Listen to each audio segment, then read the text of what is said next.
are filing over 170 fair housing complaints with the Illinois Department of Human Rights against companies that have illegally discriminated against tenants using housing vouchers. This kind of discrimination is not only illegal, it's immoral. Dr. King marched right here in 1966, fighting for fair housing and equality for black families. He was met with violence, even hit with rocks, but he never gave up. His courage paved the way for laws like the Fair Housing Act, and it's why we continue his fight today.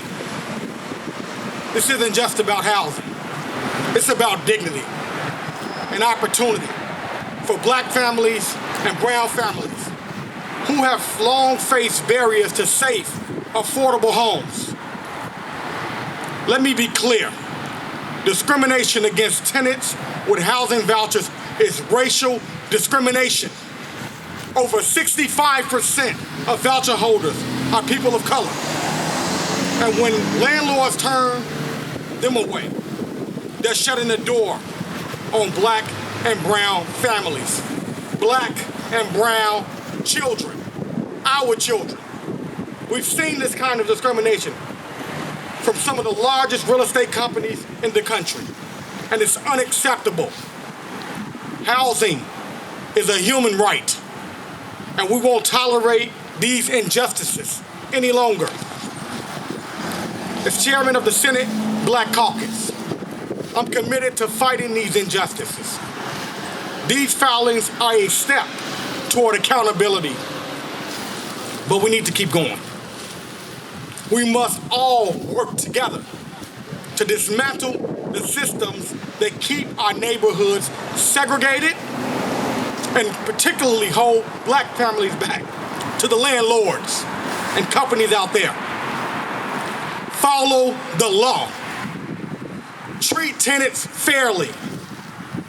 Treat black and brown families fairly.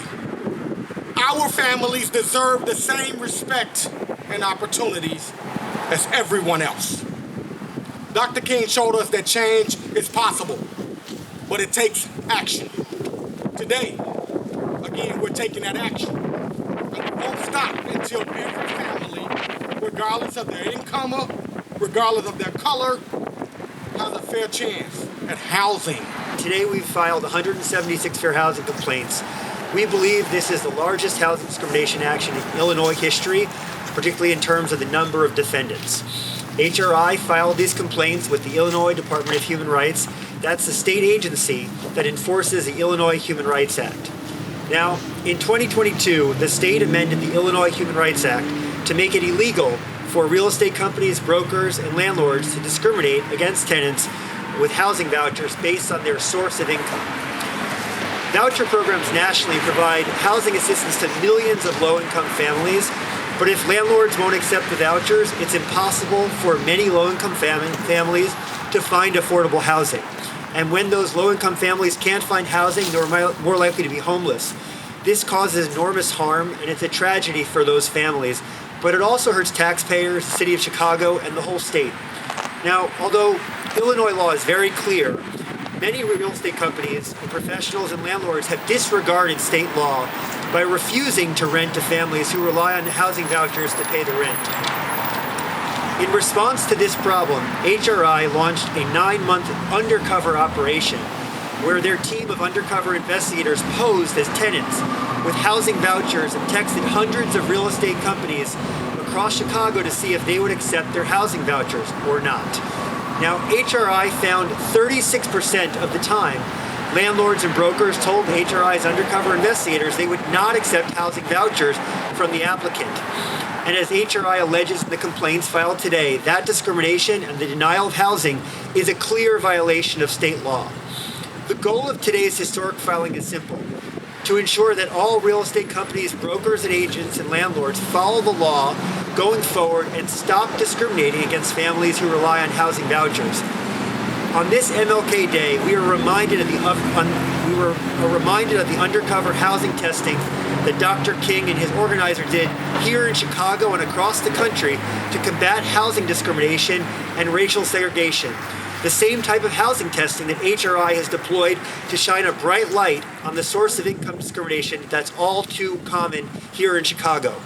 Now, earlier in my career, I had the incredible opportunity to work as counsel to Senator Edward M. Kennedy, who helped to enact the Fair Housing Act of 1968, just 6 days after his friend, Dr. Martin Luther King Jr., was assassinated brutally.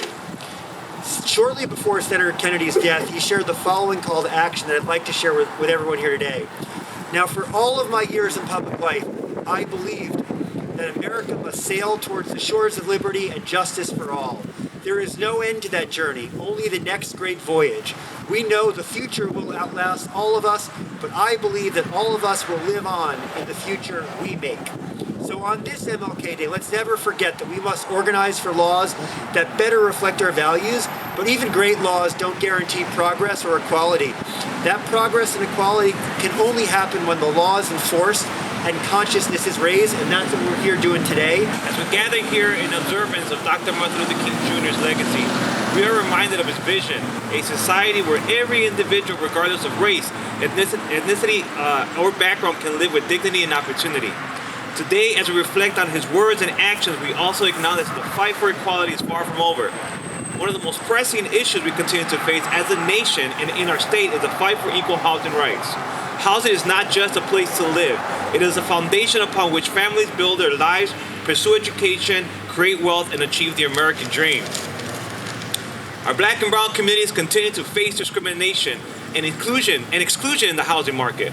Whether through redlining predatory lending, the denial of housing vouchers, or discriminatory zoning laws, these systemic barriers have deprived generations of Black and brown families of the opportunity to thrive in safe and stable homes.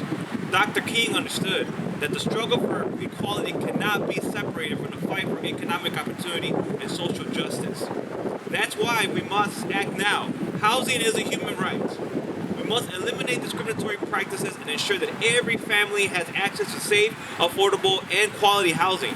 Together with my colleagues in the state legislature, I am committed to advocating for policies that guarantee equal housing rights for all.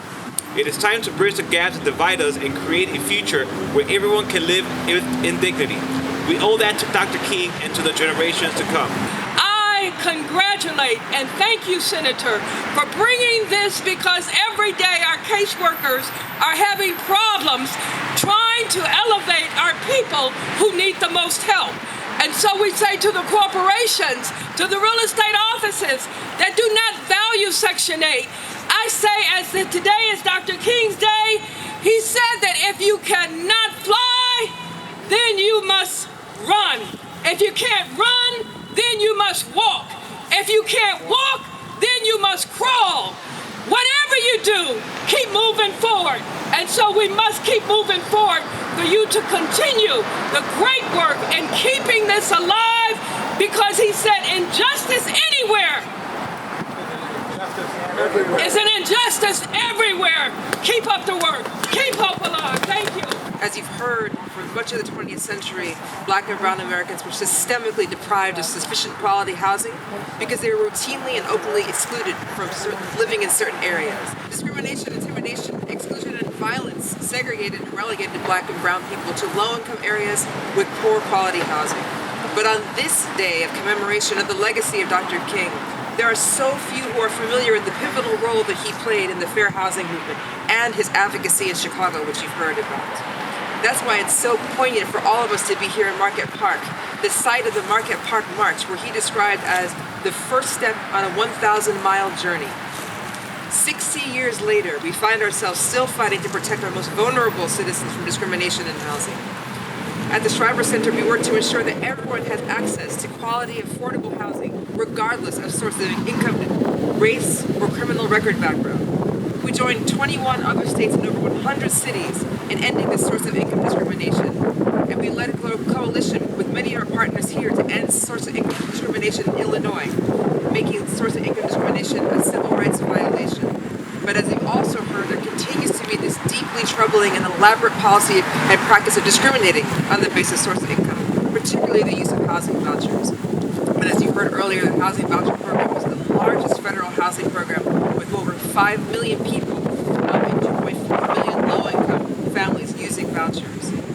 So it is so essential that people understand this law and their rights, and it's crucial that advocacy organizations like the Shriver and others continue to sound the alarm on lack of enforcement, and that is why we stand here together with our partners. And thank you, Senator Preston, for allowing us to be here today. My journey personally began in this work after I graduated from college.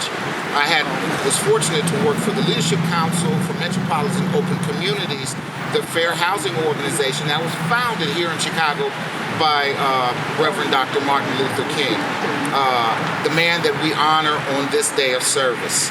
I later began my legal career at the Legal Assistance Foundation of Chicago and the Lawyers Committee for Better Housing, where I've represented renters who were victims of illegal evictions called lockouts. Those experiences really helped me to understand the crucial role that housing, safe, affordable, quality housing, plays to make families and communities safe and stable. As we gather here at the Martin Luther King Memorial, a place steeped in the legacy of Dr. King himself, I want to acknowledge the courageous work of the Illinois Legislative Black Caucus and the Housing Rights Initiative. Your leadership and advocacy are vital in holding accountable those who discriminate against Housing Choice Voucher holders, as revealed in this landmark investigation and lawsuit. The findings of the lawsuit and the investigation highlight a disturbing reality. Systemic discrimination remains pervasive in Chicago nearly 60 years after Dr. King marched right here in Marquette Park against housing discrimination.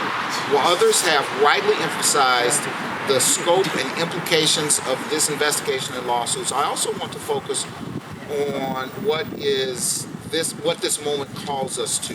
For over 50 years, NHS has worked to empower families, especially families of color, to achieve home ownership and build generational wealth. We know that housing is more than the roof over one's head. It's a foundation for opportunity, stability, and dignity. Discrimination in housing, especially against Housing Choice Voucher holders, not only violates the law, but perpetuates cycles of poverty and inequity that harm entire communities.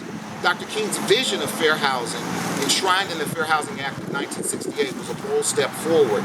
But as today's investigation and its historic lawsuits demonstrate, his work remains unfinished. That's why, as we honor his legacy, we must challenge ourselves to think differently about affordable housing. We must move beyond simply rental housing and rental assistance and embrace affordable home ownership as a powerful tool for building wealth and fostering stability in communities. And Housing Choice Vouchers can and should be a pathway to home ownership, providing families with not just shelter, but with opportunities to create lasting legacies. This is a moment to act, not just to correct past wrongs, but to build a housing system that works for everyone. I'm grateful to the Housing Rights Initiative and the Black Caucus for shining a light on these injustices, and to all the leaders, advocates, and partners here today standing united in this fight. Together we can continue Dr. King's work and create a Chicago where every family has access to housing that is stable and opportunities to grow and thrive.